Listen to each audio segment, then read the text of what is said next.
Hello, and welcome to the podcast that tries to answer one simple question. What is this thing called film noir?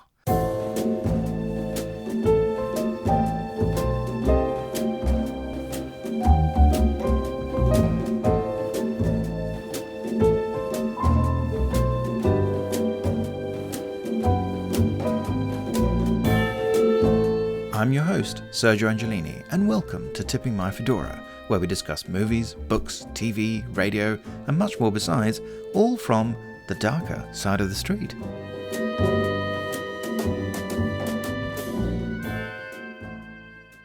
My special guest today is Steve Hunt, the author and podcaster.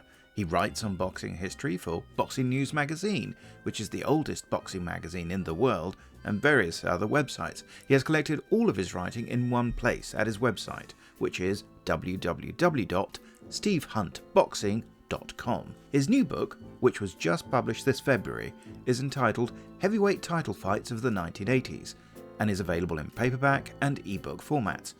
The book is not just a list of boxing matches, but is more the story of the fascinating cast of characters who were centre stage during the era in the heavyweight division. Steve is also the host of Boxing Movie Podcast, which is pretty much what it says on the tin.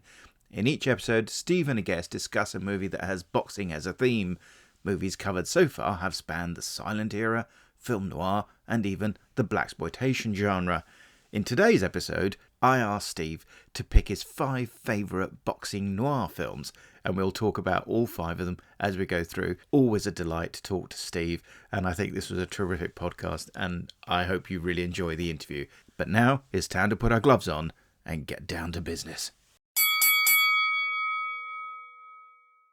Hello, Steve. Thank you so much for coming on the podcast. Well, thank you so much for inviting me. It's an absolute pleasure. Well, I've been looking forward to this because we met at Film Noir Fest 24. You very kindly came and found me in the darkness and introduced yourself. We had a great chat, and right away you said, let's do a podcast. Today, we're going to be talking about boxing movies, and specifically film noir boxing movies.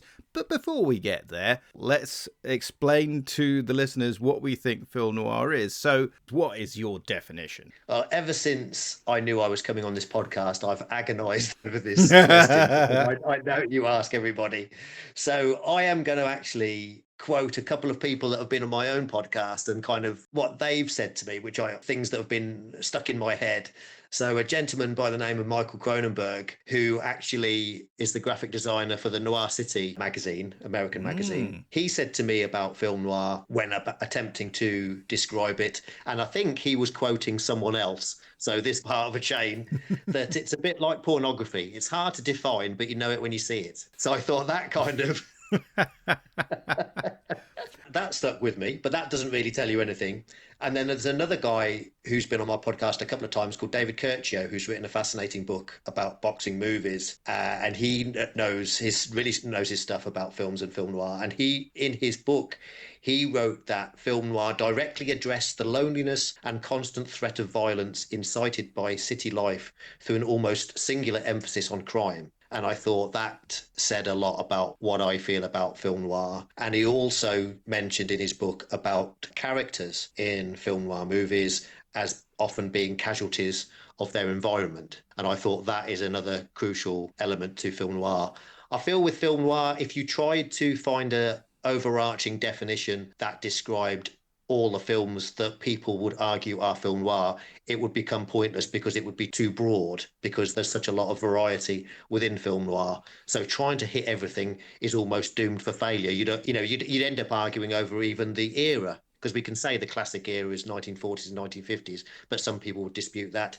Generally, they're crime movies, but not always, I guess. They will have tropes such as flashbacks, but not all of them. So it is a very difficult thing to give a strict definition to. So those 2 quotes there were what I felt kind of summed it up for me. Maybe also there's a lot of moral ambiguity around the characters, the lead characters in film noir, which I like, and a kind of cynicism and fatalism in the tone of the movies, which also kind of links well to boxing movies if we put the 2 together, because the boxing world is a very cynical, fatalistic type of place often, and that's why I think they kind of go well together. Now, with that in mind, therefore, what would be, do you think, the first film noir you ever saw, and when? Well, that's also a difficult question to answer because that would depend on, because that would depend upon whether we're talking about whether I knew what I was watching at the time was a film noir.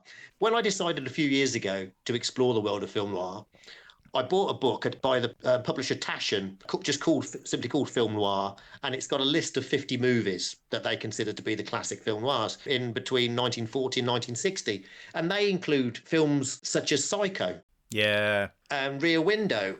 These were films that I'd seen many, many years ago and had never thought of as film noir. So if we're going to include Psycho, that would be the first one I saw. Because I've been a horror fan before I was a film noir fan. So I saw Psycho when I was a teenager, and that's had a lasting impact on me. And it is still one of my favourite films. But I don't really consider that to be film noir. I can see the Marion Crane plot part of that as noir, very noirish. Yeah. But when it moves into the Norman Bates part of it, less so. It's more flat out horror. So if we're then thinking about which was the first film noir film I saw when I set out to watch a film noir film, it was probably only a handful of years ago when I bought this film noir book and thought, right, I'm going to go on this journey. And one of the first ones that I bought and watched was In a Lonely Place. Oh, And, yeah. You know, that for me, that epitomizes film noir. It's a beautiful film. I could watch that time and time again. Yeah, so that would be the one I would say would be the first one when I thought, right, I want to explore this world.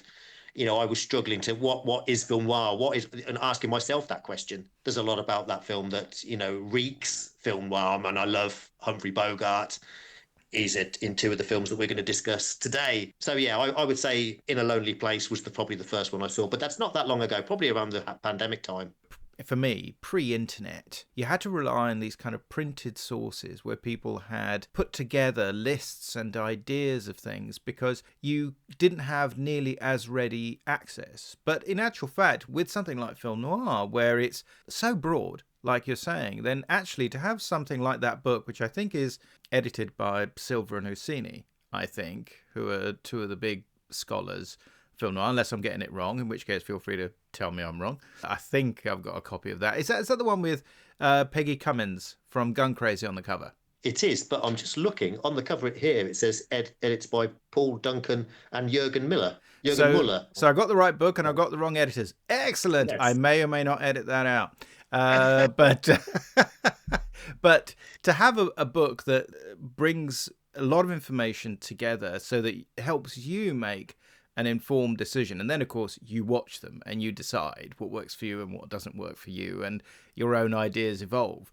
It's still the best way to do it. I'd rather do that than have a endless list online which includes all kinds of things which really shouldn't be there. And I agree with you, by the way. I mean, Hitchcock himself as a figure within the noir landscape is a very problematic figure.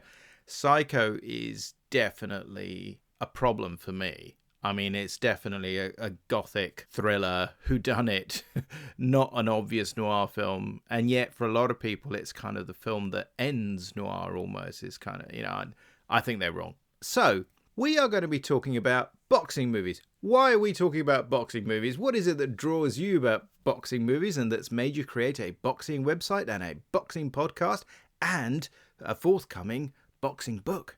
Well, yes. Yeah. And well, from that, you can tell I'm pretty much obsessed with boxing. But in particular, not boxing currently.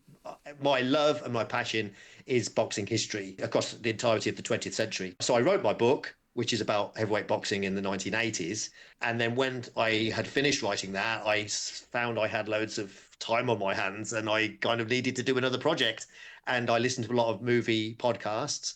And so I decided that I could marry those two interests up. And I think clearly a podcast about boxing movies is pretty niche, but it's not as niche as many people initially think, especially when I speak to non-movie lovers. They think, oh, it's, you know, beyond Rocky and Raging Bull, what is there? But anyone that knows a little bit about movies and boxing movies knows there's like literally hundreds. So I'm working on a provisional list of 50 or more films that I could cover. So boxing is my passion and boxing history is my passion.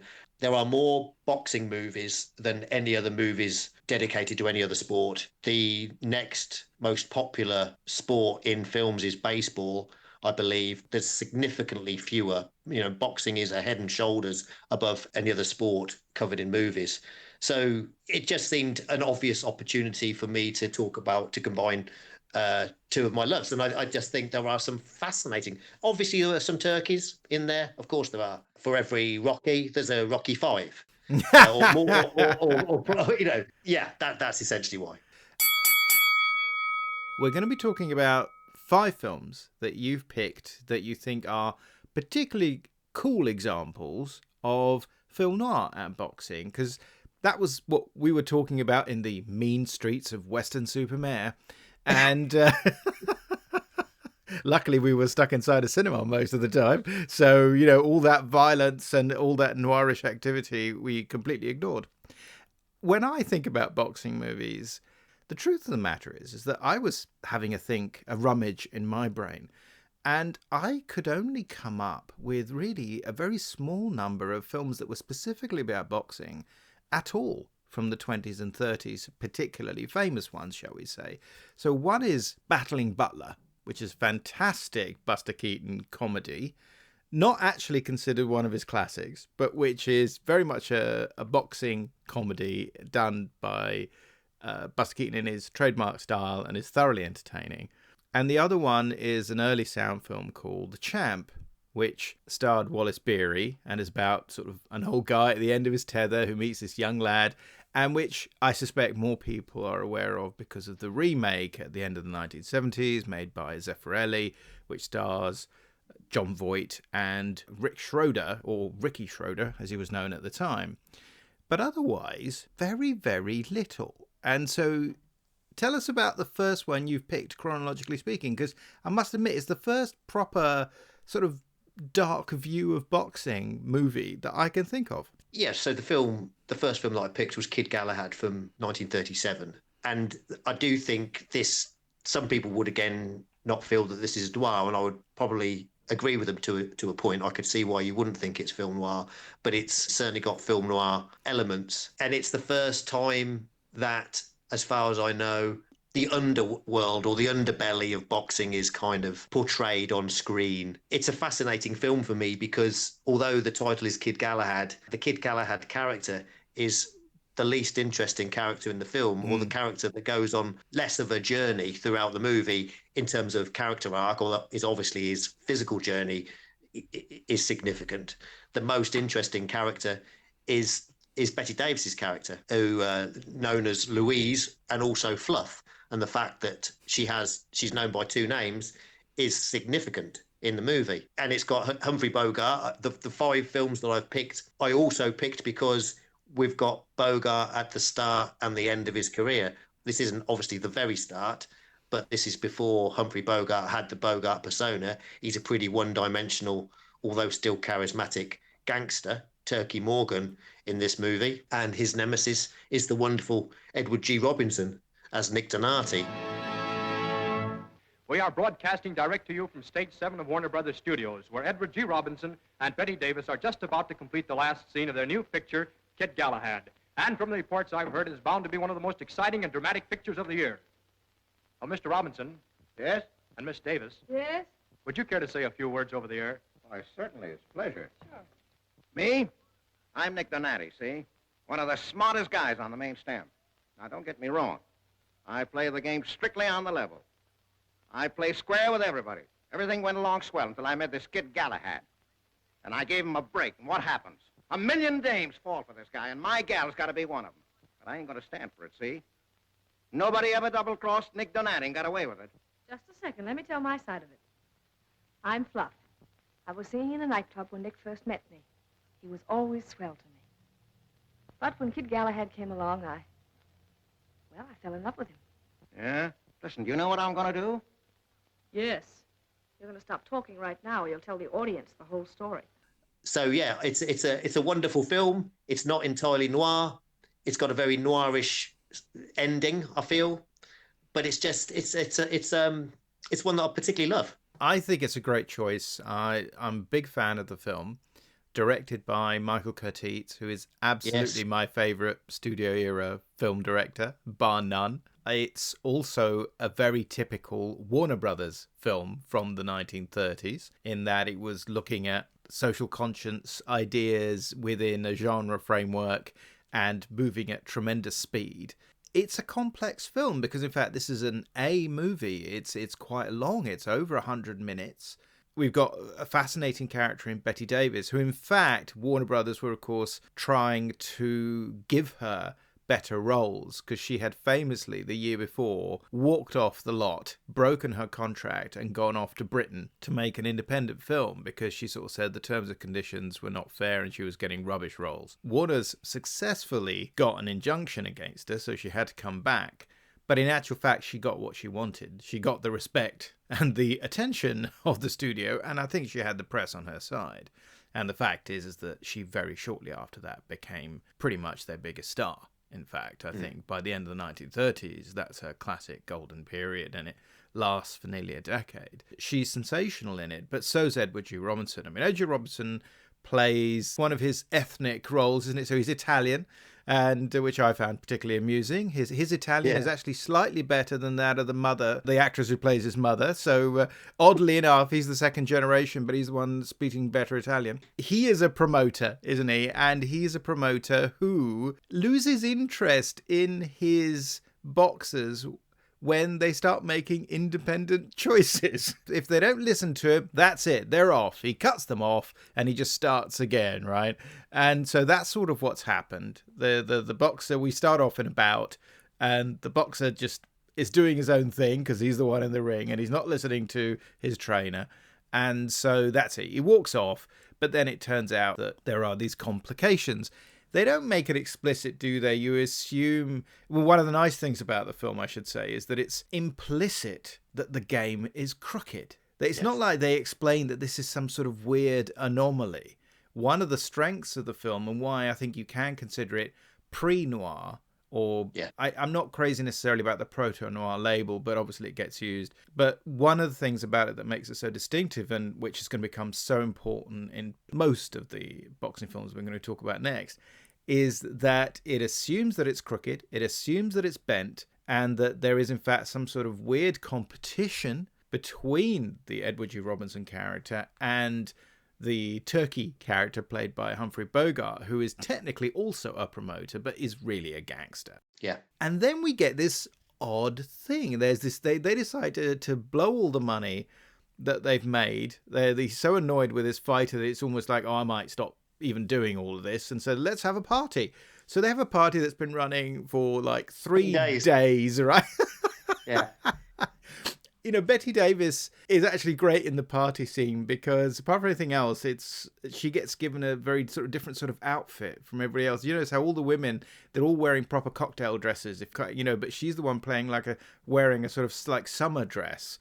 So it's almost like she sort of almost doesn't quite belong. You know, there's this interesting sense that she and Edward G. Robinson have a nice bantering relationship, and yet at the same time you sort of wonder if maybe she's the only one who really understands him and who he listens to, and that's sort of her job, isn't it? But you sort of wonder if maybe she wants to move on. And then what happens? We get you tell us about the battling bellhop, which is the alternate title for the film.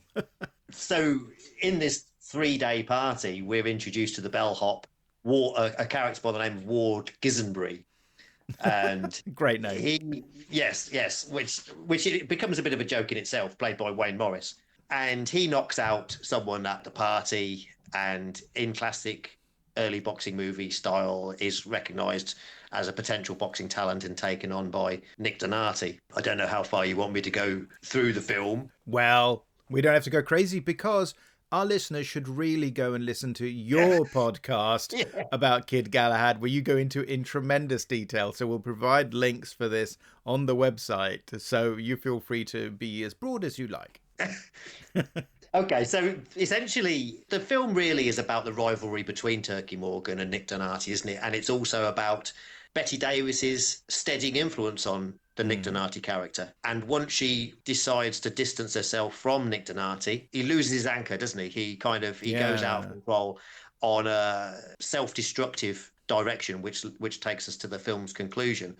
So that's why I feel that the Nati character and the Louise character are by far and away the two most interesting characters in the movie. The 5 films that I've selected span the period of kind of classic film noir, but also there are 3 interesting kind of historical touch points of boxing corruption that are worth noting across that time period. Because when you said that in this film it's implicit, it's clear that the game is fixed. When this film came out in 1937, that would have been the common conception of the boxing game. Not to say that every fight was fixed, because that wasn't remotely true. But the world heavyweight champion in 1933, 1934 was an Italian, Primo Carnera, known as the Ambling Alp.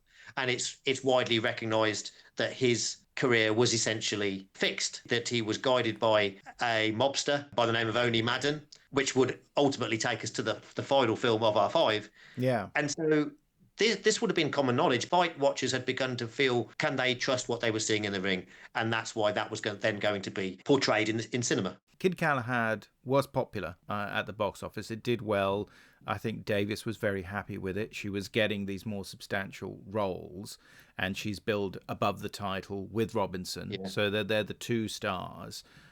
Bogart is definitely beneath the fold, as it were, but his time is about 2.5 years away. And then we can see a number of boxing related films start to populate, things like Golden Boy, which was the following year, and which was based on a stage play and so on. But if we look at this as a film that kind of sets some of the movie templates, simply because it's successful, by the time we get into full-fledged film noir and we get to the end of the 40s, there's rather a lot of boxing movies, and you're going to be covering a lot of them, obviously, and all from this era. The setup is by Robert Wise, quite possibly one of my favourite film noirs ever. It stars Robert Ryan as this boxer. It's a bit long in the tooth for this game. He should really quit by now. And he's got this very long-suffering wife. And it's based on a narrative poem that was actually about an African-American boxer. And that was all sort of changed. And a less obviously sympathetic character as well, in fact. So a number of changes. And you talk about it in great detail on your podcast, but one of the things that's so exciting about the film from a film noir point of view is that following on from Hitchcock's Rope, although not directly, I don't think it was an influence at all, but these are 2 films in a row which are told in real time. Yes. The Hitchcock film does real time by using elaborate and extremely long takes so that you avoid the cutting that can make you feel like time has passed, and so you're literally spending all your time with the characters and everything flows through. This one achieves a sense of that realistic presentation of real-time events through focusing on a very dense but very small amount of time, and we get lots of shots of clocks and things. In fact, one of the great things about the movie is that they managed to actually make those clocks match up. I think in your podcast you mentioned one that maybe doesn't quite match up, but otherwise they all do, and it's really impressive. You're watching it, and especially if you're watching it on DVD, as I was, you could just set the timer. It says, "Yep, no, 11 minutes have passed. Wow, how about that?" And so you've got a different kind of technical expertise. Apparently the way this was partly achieved, certainly for the final shot in the film, which ends, because the film opens with a shot of a clock and ends with the same shot of the clock, was by shooting it multiple times with the minutes out, with the clock hands out by a few minutes either side, so that depending on once the film was edited, once it was concluded and everything was happy with it, you just slot in that last shot that comes nearest, and it is indeed bang on, pretty much, I think. But I think it's an absolutely sensational film. Again, though, it is a story about how the game is crooked, about will he or won't he throw the fight, which is one of the 2 or 3 aspects of certainly crime-related boxing films that always turn up. I mean, that never turns up in a Rocky film, does it? I don't think. No. I'm glad it didn't really, but that if it was going to, it would have been in one of the early films, you would have thought. But no, you're right. It doesn't. In the Rocky films, fight fixing corruption isn't something that he goes anywhere near. They never get near it, right? Whereas maybe the implication being it's all cleaned up by the 1970s, you know, because as we know, that era when nothing bad ever happened. Certainly not in Philadelphia. Yeah, quite. In these films, it's following directly on from Kid Galahad. These are these stories where it's just implicit. You know that's going to be part of the dramatic force of the story. Beautifully shot, really well acted. Audrey Totter actually, I think, does really well as the wife who. I mean, what do you think? There's that scene where it's the only scene that's shot away from the studio. Instead of going to see him perform what will probably be his last bout, she's sort of wandering around and she's got the ticket for her seat. And in the end, she sort of tears it up and throws it away. Some interpretations of that is that maybe she's thinking her life is over and she might sort of jump over the bridge because she keeps looking at those buses as they pass beneath her. Do you think that's fair? Do you think that's what the film is getting at? I don't know, but I think it's not by accident, is it? I think it just puts it out there.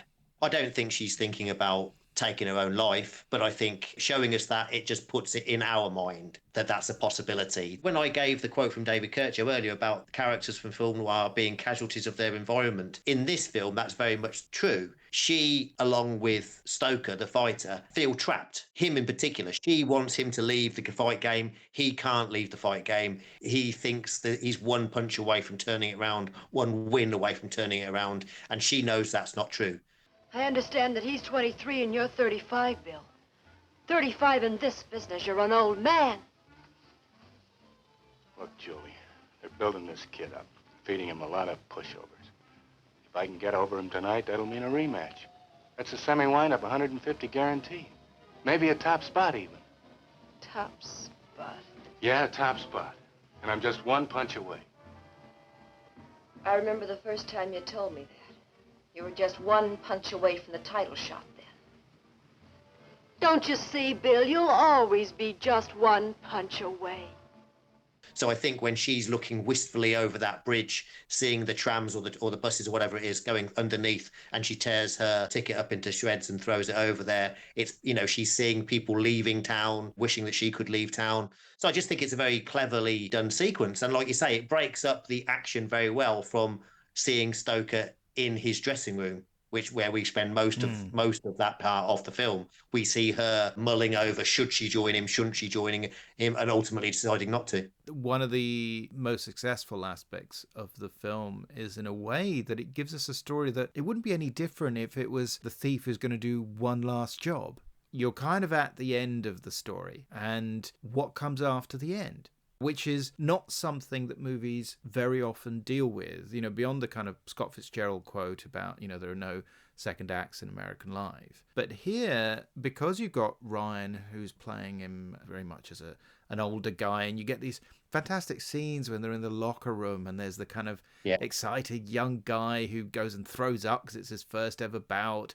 And there's the other guy who is very, very punchy, and it's all quite sad after all, and they're all nice to him because it's sad. And you also get the African-American pugilist who is actually given a very nice role, which is great because he's one of the few seemingly very centered, very focused guys. He isn't either one or the other. You know, he's a sportsman, as it were, and yet because the crime element of that film is actually quite strong, and of course you get that sequence when he gets chased inside the arena, and well, he's running away and he cuts through the arena, which is now completely empty and is this very stark, stylized black and white environment, and it doesn't feel real anymore at night. I mean, that's one of the great things about film noir, of course, is that it changes what you feel about the whole universe. And it has the famously, it's not an ambiguous ending, but it's an ambivalent ending. It has a definite ending, and yet at the same time you don't know quite how you're supposed to feel about it after all. And I think that that's always great in film noir. Even in A Lonely Place, which you mentioned earlier on, after all, it has a kind of, it goes to the brink, slightly pulls back, but it sort of doesn't matter ending. It's sort of the damage is done, right?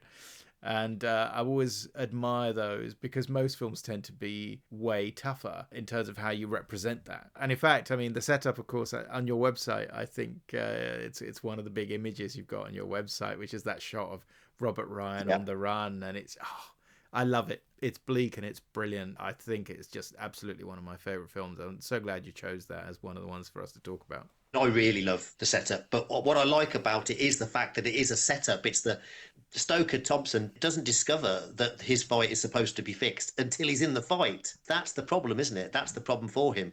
That's why it's such an ugly situation. So I think that's magical, and I think the ending, as you say, the ambivalence of the ending. When I did my podcast, my guest saw that ending in a very different way to me, and it made me, in terms of the level of, is it a happy ending, is it a sad ending, or where on that scale is it, which is perfect. The fact that two people can watch the same film and come away feeling very differently about the endings and reading different things into the ending. As you say, it's a sensational film, and again, it's 72 minutes. It's this very condensed narrative, and in a way, as you kind of would expect, perhaps from a poetic source, you expect everything to be very condensed. After all, is it the only boxing film where there are 3-minute rounds?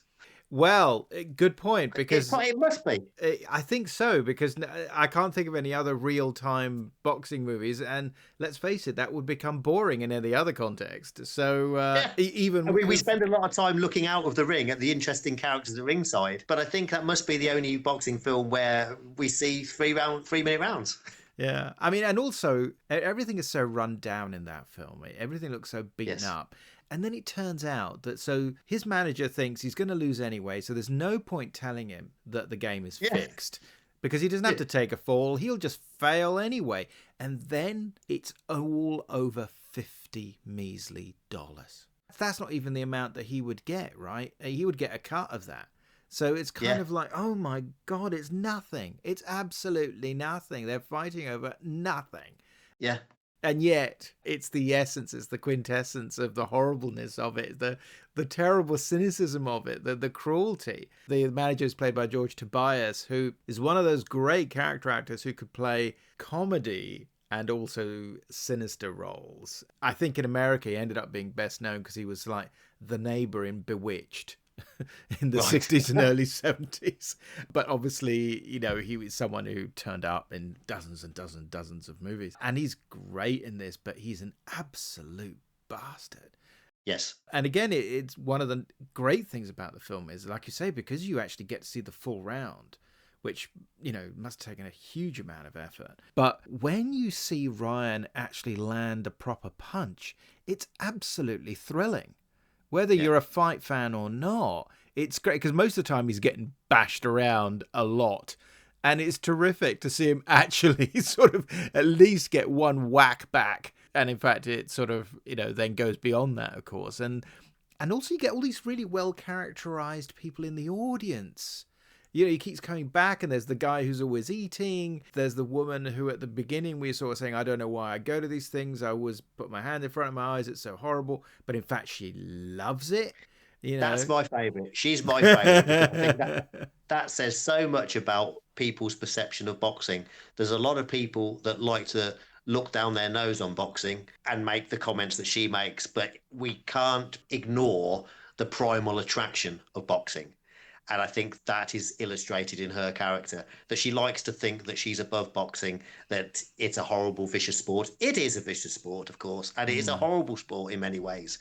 But when you're in there and the leather's flying, many people succumb to that thrill. And it's foolish to not acknowledge that. I love the way that she's included. It's sort of the oldest sport in a way, isn't it? Yes. It's the most obvious. One of the things we talked about, this idea of, you mentioned that audiences were starting to accept or to question the results of bouts because of that sense that they were fixed was in sort of thing. Which, of course, the minute you say that, it makes me think more of when I used to watch wrestling on British telly on the World of Sport in the 1970s, and, you know, Big Daddy or Giant Haystacks would turn up and thinking, you were not under the impression that you were watching a serious sport here by this point. You know, it was kind of like pantomime, really. It was kind of boo, hiss, and all of that.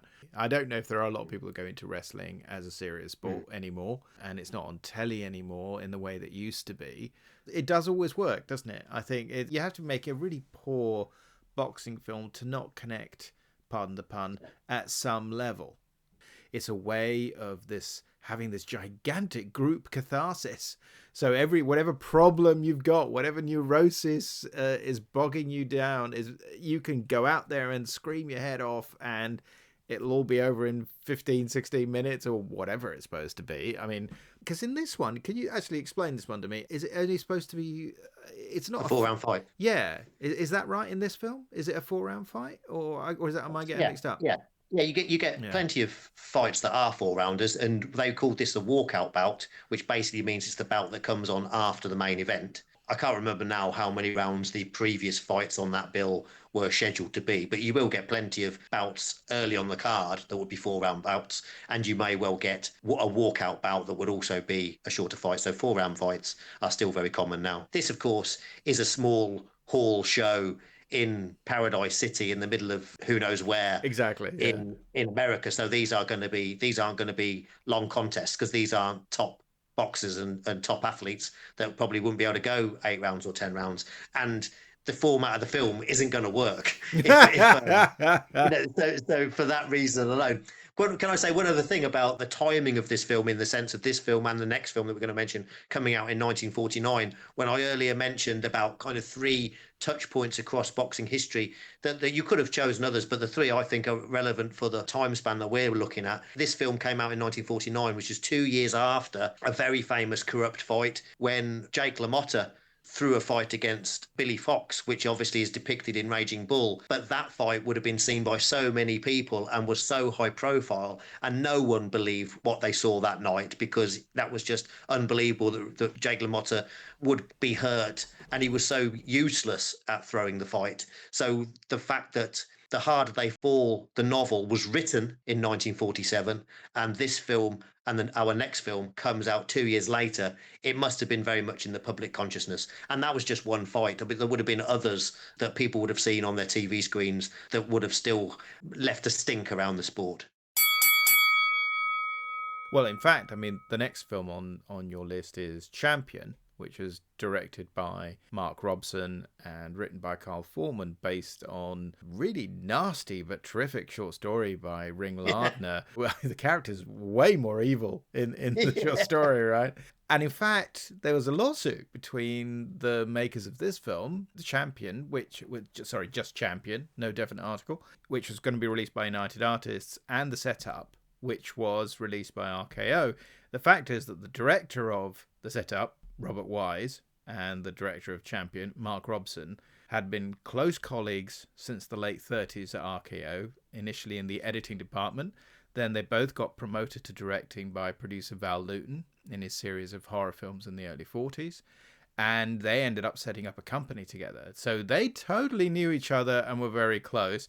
And United Artists basically lost that one. I think they lost that bout. They I think RKO, I mean, it was settled out of court, but they had to make some changes to Champion because they said it was just a bit too similar. Certainly the opening shot of Champion is wonderfully stark and in fact feels almost like a horror movie. It's completely black screen except for these circular pools of light, and you see these people walking towards it. He could be going to the chair.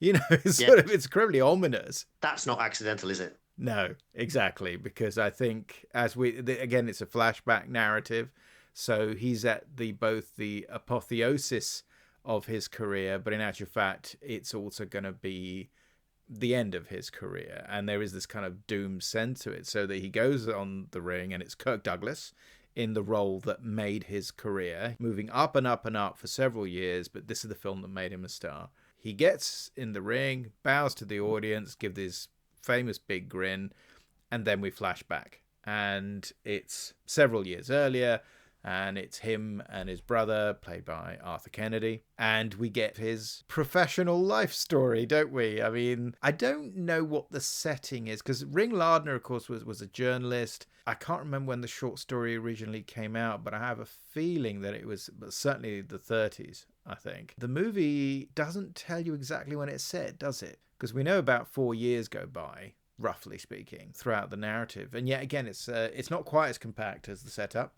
It's, I think, about 99 minutes. So it's more traditional length. In a way, The Setup is it is an older man at the end of his tether, whereas here he's at the beginning of his career, isn't he? So it's that sense of, is it a road to ruin? We don't know. He's got all that energy, all that anger, and he's going to use it.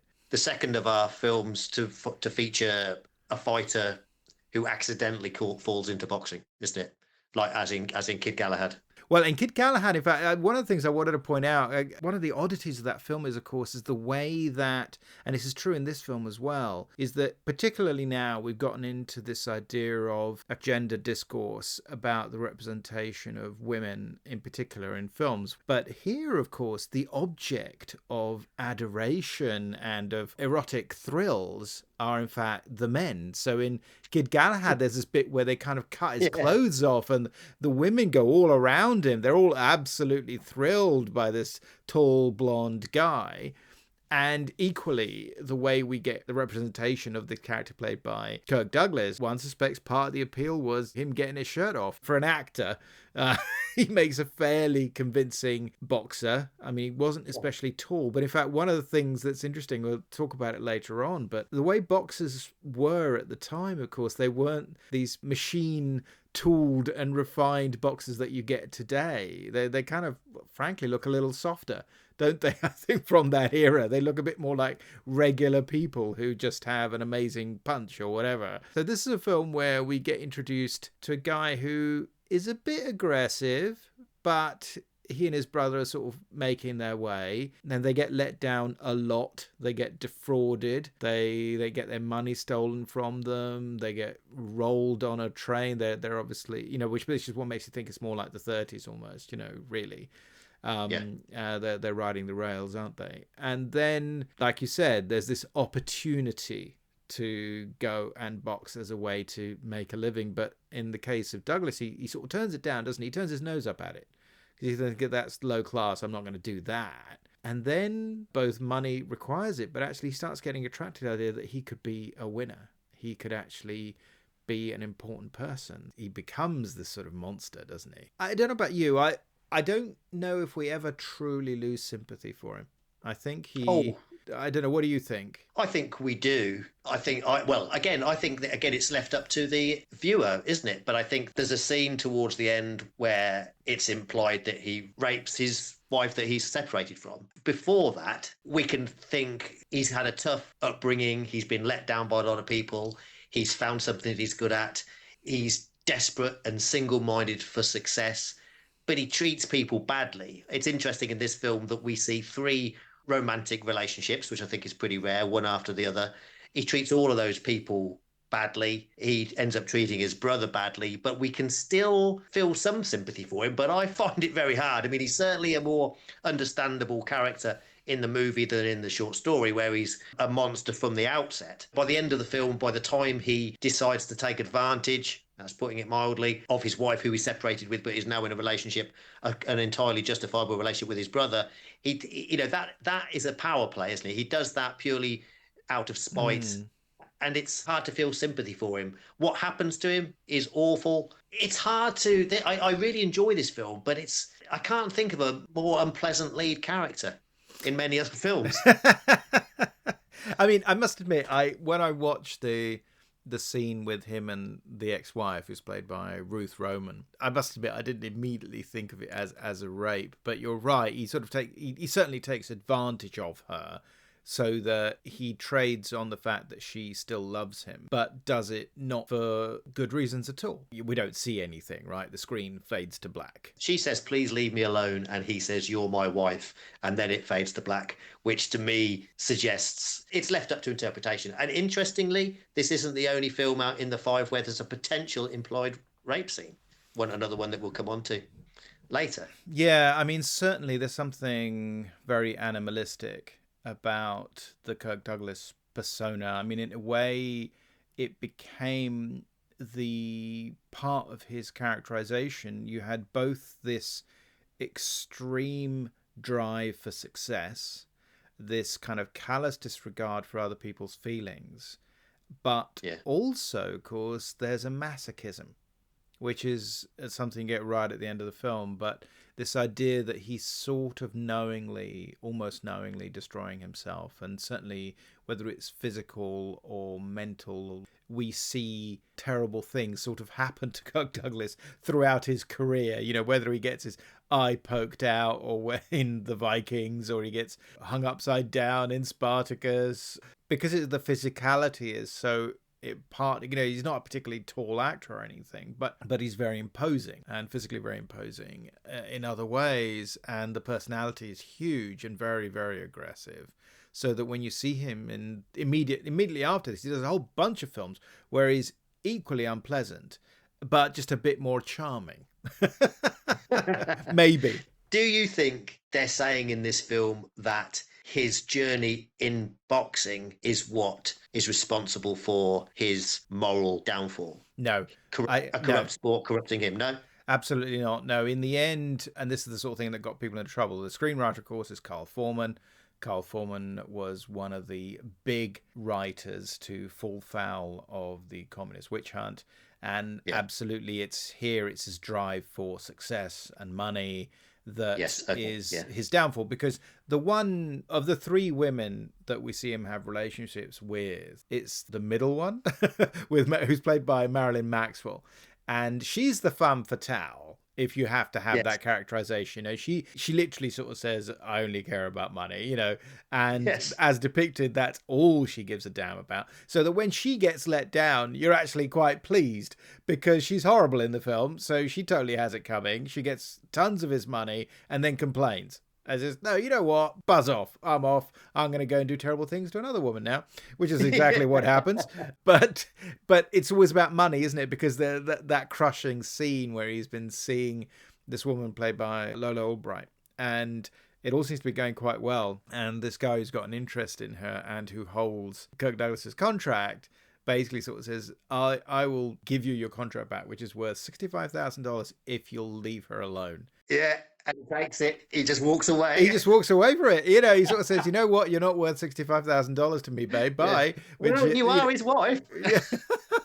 I mean, not unreasonable, you could argue. But, the whole thing is just utterly horrible and tawdry. And so when you get those final lines of dialogue at the end, which have so much impact, which is, you find nothing like that in the short story, when he finally really says why he's been doing it, what was so important to him, which is about respect, and it's about having things and being able to not be looked down upon. You always express it as, because I want to be able to look down on other people, but the reality is that you don't want to be looked down upon yourself. Yes. So that you can connect to, and certainly if you think of it as a kind of Depression era story, even though this is post-war by the time we see the film, but again the setting is vague.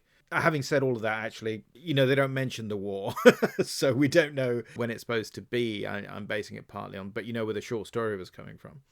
And so I think that you have a little bit more sympathy with him, because you assume that there's terrible trauma in their life, and also, unlike the short story, at least he loves his mum. But again, I love it. The fact that it's not clear, that ambiguity is what it's all about, isn't it? That is noir, and that is the beauty of that character, even though it's hard to watch sometimes. It is, and I think that that's what makes it, in its own way, a great film. I prefer the setup. This is, in and of itself, a very unsparing film, and you sort of think, I totally buy that. So that when you then see Kirk Douglas in things like Ace in the Hole, or The Bad and the Beautiful, and several other films where he is just playing variations on that character. Very cynical, hard-bitten, very ultra-hard-boiled characterization. So it's kind of where noir comes from. But it's brutal, isn't it? In the end, it's just brutal. So from a film where we're not exactly sure when it's set to a film where I think we have a slightly clearer idea of the setting, which the next one on your list is Stanley Kubrick's Killer's Kiss, which was shot 53-54 and was released in, was it 55? 55. Yeah. And they're definitely watching boxing on TV by this point, so we know it's taking place in the 50s. This was his first real kind of narrative film debut. He had done one film before this, which is called Fear and Desire, which, like this one, doesn't have synchronized sound in terms of how it was shot. So it was all post-synced, but it has proper dialogue scenes. It's very limited dialogue. It's almost like a silent movie. You could almost have title cards coming up and telling you what they're going to say, because the dialogue is very limited. But it's much more ambitious than that film. In fact, does something that we don't get in any of the films we've seen until now, which is that staple of the noir aesthetic, the flashback. Not only that, this is one of those films that absolutely ties itself in knots with flashbacks, because you at least twice you get a flashback within a flashback. Or a nightmare within a flashback or something. Yes. Actually, in fact, you've recently re-seen it, but let's do a quick rundown of the plot, because that'll take about 2 minutes, right? So the main character is a boxer who has just, I can't remember, did he lost, didn't he? Yeah, he lost, but he got money anyway. Very quickly. The only film, incidentally, of our discussions where there isn't a fixed fight. Yes, that was the great thing I was going to say about it. Yeah, so it's not fixed, and he just loses, and he looks really surprised. The actor playing him has this great kind of wounded, surprised look on his face whenever he gets knocked down. He's thinking, I hope that was in the script. And it's told in flashback. He's at Grand Central Station, and he's talking about what recently happened to him. We're in the flashback, at which point we get, and it's very niftily done, he's having a nightmare, which is represented as negative images rather than positive, so everything is inverse. Those look to me like either shots or outtakes from Day of the Fight. But you can hear this screaming, which is this horrible... She's got a terrible scream. I think it's stock sound effect, I think, because it doesn't sound remotely like the actress. And out of the city's jungle night comes the clawing, burning impact of a killer's kiss. It hits with the gut shock of a knockout punch. A picture as brazen as the naked bulbs of Broadway, and as hard as the New York streets where it was shot. Can't you get it, Vinny? To me, you're just an old man. You smell bad. I could kill you right here and now. Oh, I don't think you will. And she's being pawed by her boss, who is, to be polite, madly in love with her, and she's really not interested. He goes over to help her out, and as only seems to happen in the movies, they fall in love in a nanosecond. Well, he falls in love with her, but I think it's a little bit ambiguous as to how much does she love him? Because it is all very quick, but he's offering her something better than what she's got. I know, I kind of hate that bit when she gives the impression, when later on in the film she sort of says, I don't think I really love him. And it's kind of like, you just feel so sorry for him. You're thinking, well, he's already had a really bad day, and you're rubbing it in. But yes, that's absolutely fair. And it's a film with some very odd flashbacks. I mean, we get this really extended one when they're telling their stories. He doesn't flashback. We get these letters where we hear the voice of his dad sort of saying about their life on the farm near Boston.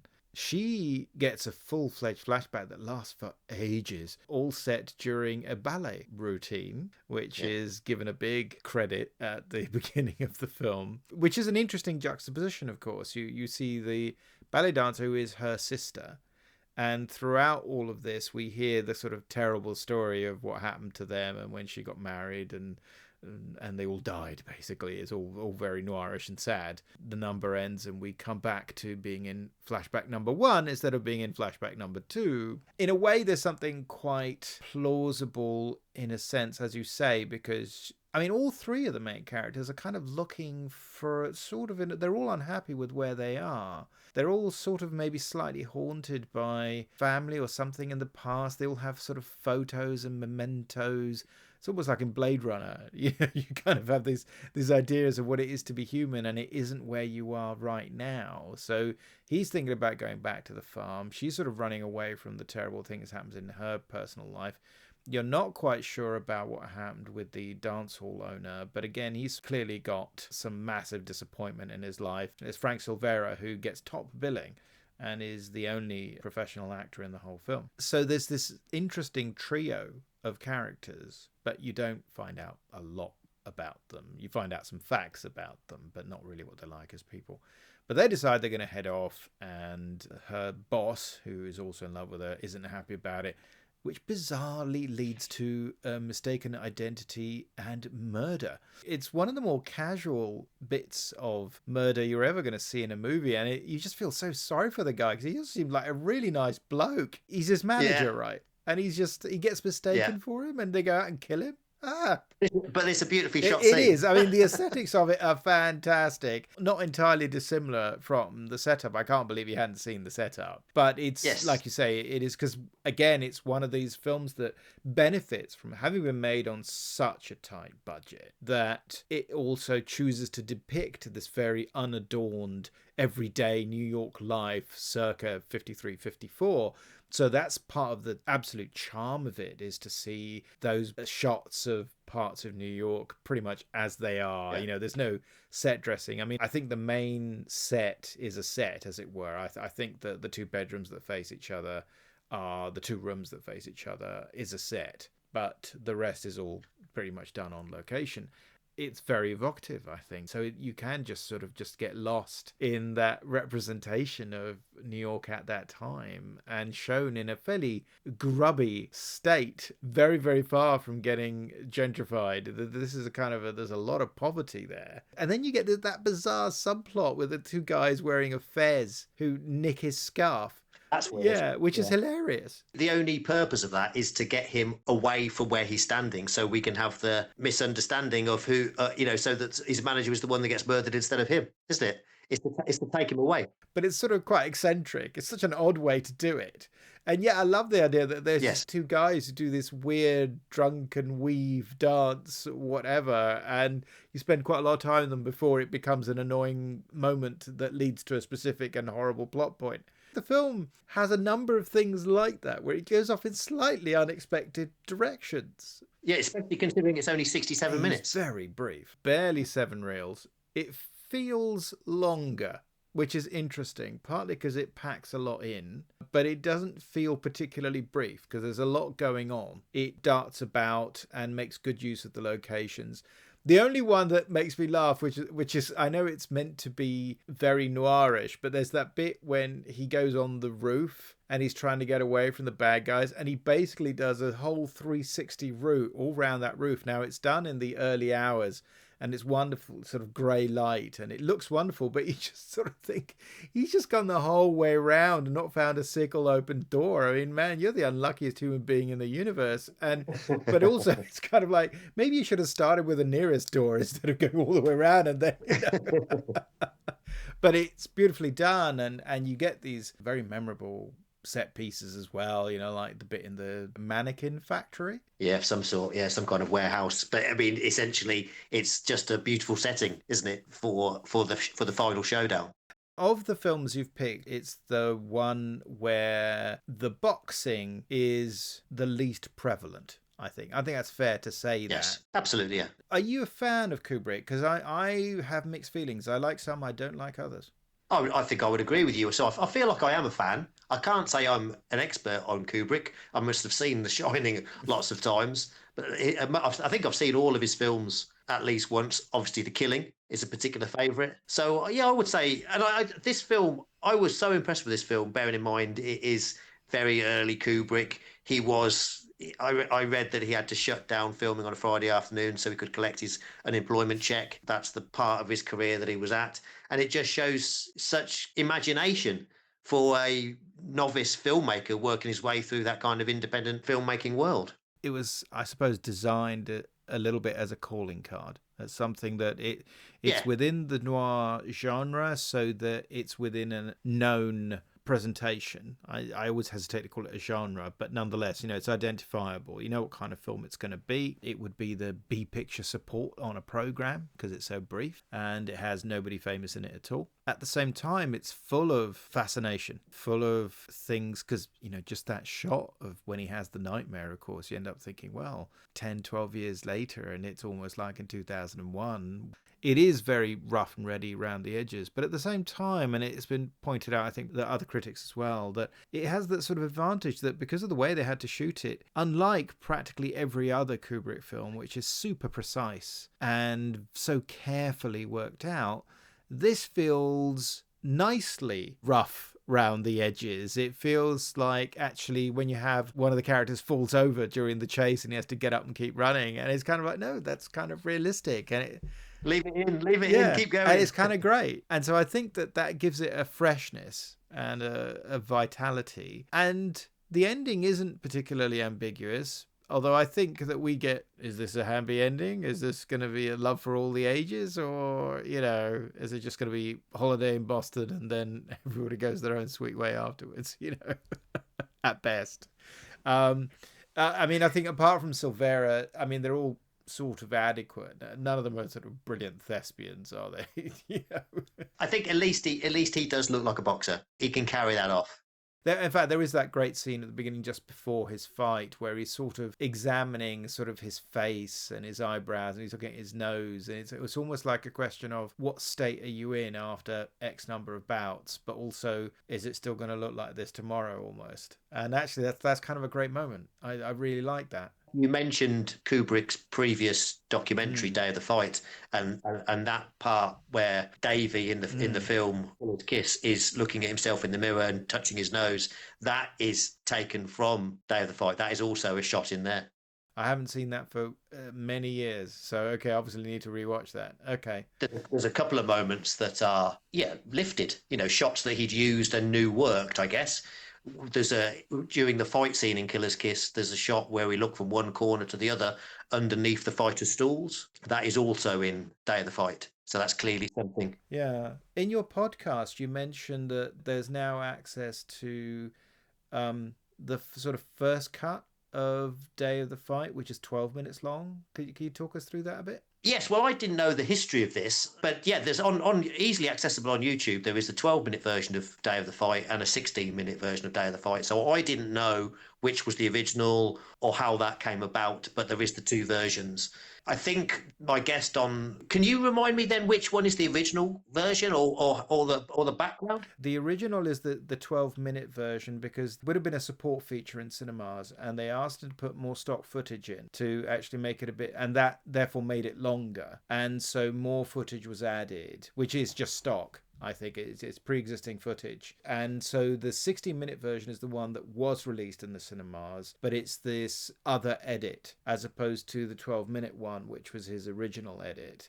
As far as I'm aware, the 16-minute edit was the one that has always been in circulation. It's the one that I've seen. Can't remember the last time I watched it, but that's the one that I'm familiar with. Yeah, to be honest with you, I can't remember much difference between the two now, looking back, because it's been a while since I watched both of them. I do remember there's a little bit, in the longer version, there's a little bit of background about boxing history in there. I'm sure there's some, we meet a guy that would be well known to boxing fans of the time, a guy by the name of Nat Fleischer, who was the original editor and founder of the Ring magazine, which is the most famous boxing magazine in the world historically. So we get a little bit of him, I think, talking about boxing history before we get to actually the part with Walter Cartier, who is the boxer featured. We see it, in the whole idea of the documentaries that we're seeing a day in his life. It's great to see this kind of initial sketch for something that then gets expanded. And then some of these experiments with flashback, which aren't always very successful, but some work better than others, then become important in The Killing, because I think that's what drew Kubrick to the original source novel, which is Clean Break by Lionel White, where in the book it has that thing where it sort of says, but let's go back 20 minutes, which was unusual, but which is obviously a crucial part of the film, and they make more of it in the film as written by Jim Thompson, who is a great noir writer of the 50s. I'm very interested in going to see the Steve Coogan production of Dr. Strangelove. I think getting tickets is not simple, but everyone I know last week. I was there last week. Oh, you cheeky so-and-so. What was it like, Steve? And what did the ticket cost? That's what I want to know. They weren't cheap. But we did have good tickets because I really wanted to see it, and I wanted a good seat. I'm sure we paid about 90 quid a ticket, but we were in like the row F, so in the stall, so we were pretty close to the front. Ooh. It's amazing. It's amazing. If you get the chance, it's not a long run, but Coogan plays 4 roles. So I'm sure Peter Sellers only played 3 in the film. Well, he was supposed to play 4, but then at the last minute ended up not playing the pilot. And so Slim Pickens. So Coogan must be exhausted after every performance because he's only off stage extremely briefly for quick costume changes. Right. So it really is. Obviously, you've got your 15-minute interval, but apart from that, he's involved in every scene, and he only disappears momentarily, and they come up with little tricks to get him off stage, to get into another costume and come back on. So yeah, he must be exhausted, but it's well worth it. I couldn't, from the moment I knew that was happening, I felt I had to go and see that because I love Dr. Strangelove. It is a great movie. For me, it's usually a toss-up when it comes to Kubrick between that and 2001. I am one of those people who doesn't think The Shining is all that great. I'm in this gigantic minority. All my friends think it's wonderful. It's very irritating because I'm always the boring one who says, well, I don't like it that much. But there you go. Yeah. But on the other hand, I have Blu-rays of both cuts of that film. So, I'm nothing if not assiduous, even with the stuff I don't like. So, right. Okay. I'm totally envious now. By the time this podcast goes out, who knows if the show is still on or if I will have actually seen it, but fingers crossed. Just a small interjection here from Sergio. I just couldn't let this one go. And after Steve's recommendation, I did go and get myself a ticket. I did go see Steve Coogan in Dr. Strangelove, and it was utterly fantastic. It's a great show. It's now finished, but I'm really glad I went. Now back to the podcast. So this brings us to, I think, the last film on your list. So tell us a bit about the film you've chosen to round The Harder this They off. Fall from 1956, which again is a fascinating film. We could genuinely talk about this movie and the background to this movie for hours. So The Harder They Fall is an adaptation of Bud Schulberg's 1947 novel, starring Humphrey Bogart in his final film role, a very poorly Humphrey Bogart. And it is essentially a damning indictment of corruption in boxing. It's a fictionalized version of the story of the former heavyweight champion, Primo Carnera, who I mentioned earlier. And anyone that kind of knows boxing and boxing history then or now would recognize that it is the story of Primo Carnera, really. So we see this American gangster who brings Carnera, Toro Moreno, the character is in the film, to the States, and with high hopes for him, soon recognizes that Toro Moreno is no type of fighter whatsoever, but he is a giant. So he's got a selling point. And they guide his career going crisscrossing the country in the days when it would be easier to do that, obviously, because you couldn't do that now because of, social media. And his career was built up with a series of fixed fights to a final showdown. And it's the story of his exploitation. Eddie Willis is Humphrey Bogart's character. He is a newspaper man who's lost his job and is hired by Rod Steiger's character, the gangster, Benko, to be the publicist. So he's, in typical Bogart style, he's this conflicted character who is doing something probably against his best instinct, but he needs the money. So he goes along with telling the lies about Moreno, going along with knowing these fights are fixed, but making out they're real, portraying him as some fantastic up-and-coming fighter. But he knows in his heart that it's all a tissue of lies, but he doesn't know how dark it's going to get. One of the amusing things about it, because Primo Carnera was this, he was 6'6". He was this enormous bloke. And he tried to sue the filmmakers for saying, you're making me look bad. And of course, the problem is that they got tossed out because the only way he might have been able to win, he says, yes, it's true. It was a fixed series of matches and I do have a glass jaw and there's no way I could have won any of those matches that people say I won. But there is this part of the Carnera story which takes us back to almost the setup, which is that, I don't know if we believe this or not, but that he didn't really know that a large amount of his matches were fixed, right? I mean, which is sort of tragic. As I say, there's a tremendous irony there. And I think that's quite often the case. I think that's quite often the case because in boxing, that's why boxing is fixable, because only one person needs to know. Yeah, well, two probably. But not to fix the fight. You only need one person to know that to be able to fix a fight. Only one person needs to be in on it. Yes. Yeah, if the other person's just going to go down or the other person is going to get easily knocked out, then it doesn't matter. Yeah. And the film is very successful. I mean, Bud Schulberg, who wrote the novel but didn't write the screenplay, apparently for not very sensible reasons, apparently due to a disagreement that the head of the studio at Columbia, Harry Cohn, had with Schulberg's father, who was the producer B.P. Schulberg. So they couldn't come to terms. So they got Philip Jordan to do it. And Philip Jordan, who is both the screenwriter and the producer. Jordan, of course, being this absolutely nefarious character who in several books now, even if you get a Jordan filmography, one of them has what they call an anti-Jordan filmography because he used a vast number of ghosts to work on a lot of his scripts, so it's all a bit problematic. But this is an adaptation of the novel. Schulberg is someone who loved boxing and who wrote a great sort of boxing adjacent movie, which also co-stars Rod Steiger, that is, of course, On the Waterfront.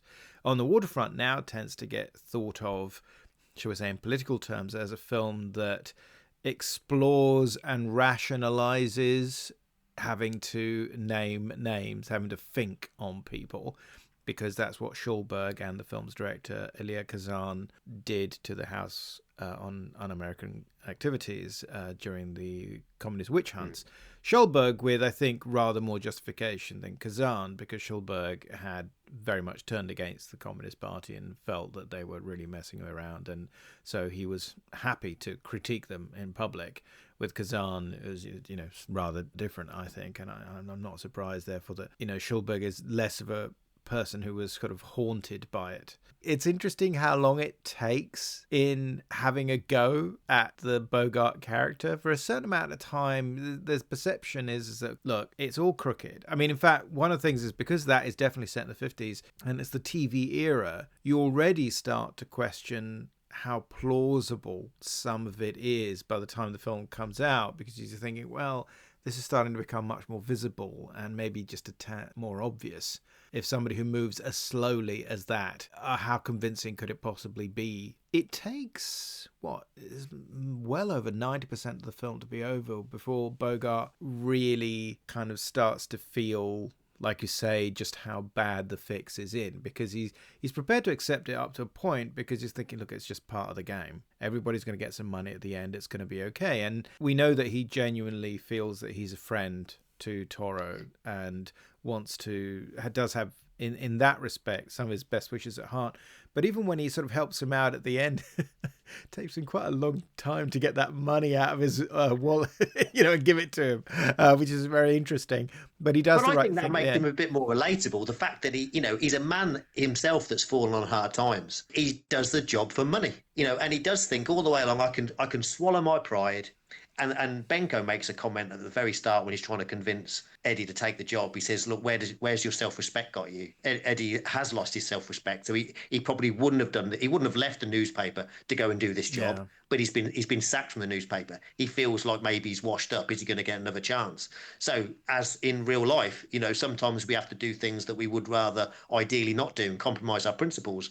This is very much a noir thing, isn't it? We said about conflicted characters, people that are feeling trapped, and he is in that position. And the fact that he has to think long and hard before he gives Toro his share of the cash. But understandably, he's put a lot of work in, a lot of time in. It's nearly cost him his marriage.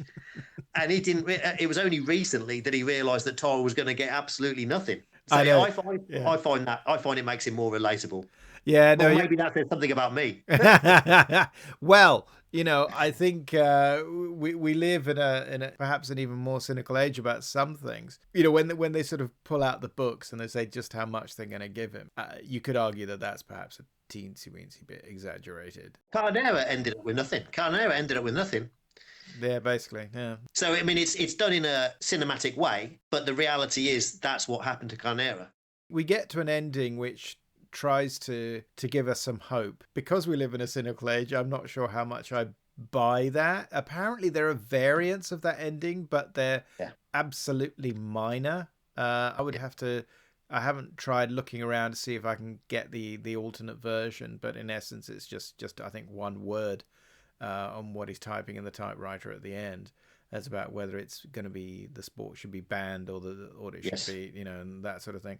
You just sort of think, I would listen to Rod Steiger. He's a scary guy, frankly, and all his books are in order. So how the hell are they going to get him? But at the same time, he takes a principled stand, which in terms of the character is what you're hoping for. because it means he has gained a measure of self-respect.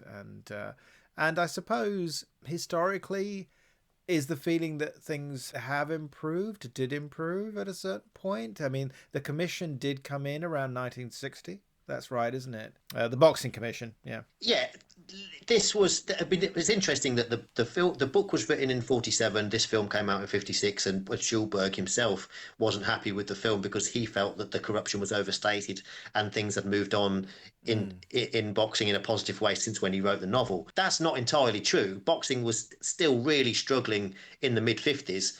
My final kind of touch point in terms of boxing history and boxing corruption, the best heavyweight in the world at the tail end of the 50s was Sonny Liston, who was well mobbed up and was prevented from fighting for a world title, well, because people were scared he was going to win it, because he was controlled by the mob. So really it was like when Muhammad Ali or Cassius Clay won the world title in 64, that I think that was kind of the end of the era.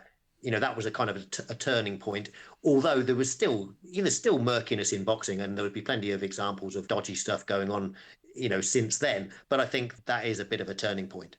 Yeah, I mean, hell, there's dodgy stuff in cricket, for goodness sake. So, if people think there's money to be made from betting on that, boxing, absolutely. Yeah. Well, thanks for that. That's been a brilliant journey through nearly 20 years of boxing noir, and utterly fascinating. And I should reiterate, anyone who wants to hear the full story should be listening to the Boxing Movie Podcast instead than this one. So you count this as a preview. To round this one off, and I was going to ask you, what's your favourite boxing movie overall as opposed to noir one? But I was going to say, maybe people should get that from reading your book. But tell us a bit more about your book. Well, remember, my book has got nothing to do with boxing movies. It's strictly boxing. Sure. So my boxing book, it's the history of the heavyweight division in the 1980s. It's a period I grew up with, period I love, and I feel it's a period that is overlooked. People think back to the 1970s as a golden era for heavyweights because you had Ali, Frazier, Foreman, Ken Norton, and so on. People often then talk about the 90s as sometimes as a bit of a golden era, and the 80s is overlooked. So I thought it was an era, and being the age I am, it's funny that it's an era that I kind of remember, but it's already so far long ago that it's considered history. So in my book, I revisit every heavyweight title fight of that era, and there's 46 fights. It's more about, I feel, the people involved. So each fight I cover in about 2,500 words, but it's not he threw a left hook, he threw a jab, he threw a right hand punch and knocked him out. It's not that. It's not ins and outs of what happened in the ring. It's more about the build up and the characters involved and the fallout and the politics involved and the human interest stories, I feel.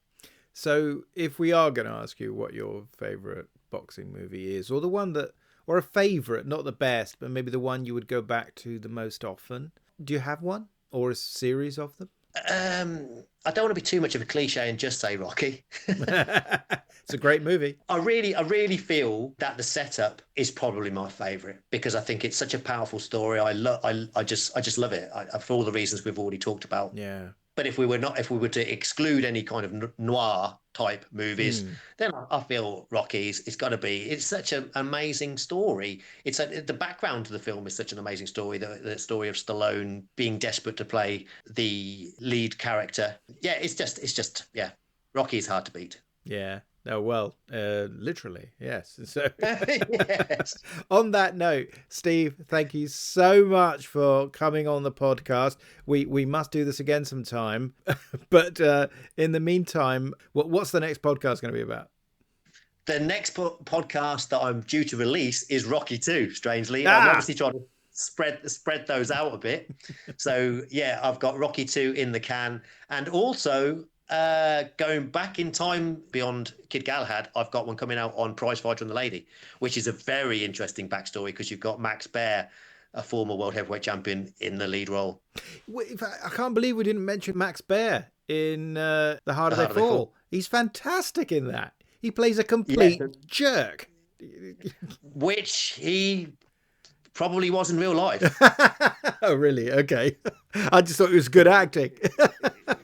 Yeah. There's a whole lot in The Harder They Fall that is fascinating in relation to Max Baer. If you want to touch on it briefly, when Toro Marino fights Gus Dundee in that movie, and Gus Dundee dies as a result of his injuries, but it's suggested in the film that he dies as a result of injuries that were sustained in a previous fight. That's what happened to Max Baer in reality. He ended the life of a fighter known by the name of Ernie Schaff. But it's felt that Ernie Schaff sustained those injuries in a prior fight. Max Baer, incidentally, had actually killed another fighter, Frankie Campbell, but that's another story. In The Harder They Fall, we see Max Baer playing Buddy Brannan complain to Humphrey Bodart's character that he's missing out on taking the credit for Gus Dundee's death, which is such a strange mirror on reality when he had been, he as a fighter had been in that situation himself, and you would think who would want to take credit for another fighter losing their life. But yeah, that's I've kind of rushed through that story, but there's an awful lot to it. Well, that's the thing, isn't it? I think that the mixture of real life and fiction in these kinds of films in particular, I think, is just very strong, and it's a brilliant connection. And but that's really brilliant. Steve, thank you very much. Really hope we can do this again sometime. I'd love to. Thank you. And in the meantime, I'll see you in the ring. Had to be done. Sorry about that.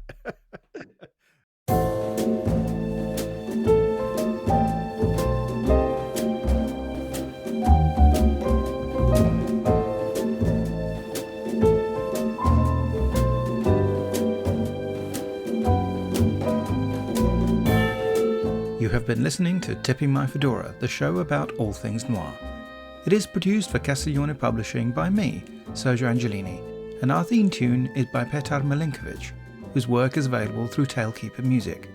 All audio clips are the copyright of their respective owners, and used under fair dealing and fair use exceptions solely for the purposes of criticism and review. Please subscribe to Tipping My Fedora wherever you get your podcast fix, and it would be great if you could leave ratings and reviews about the show at Apple Podcasts. Be seeing you.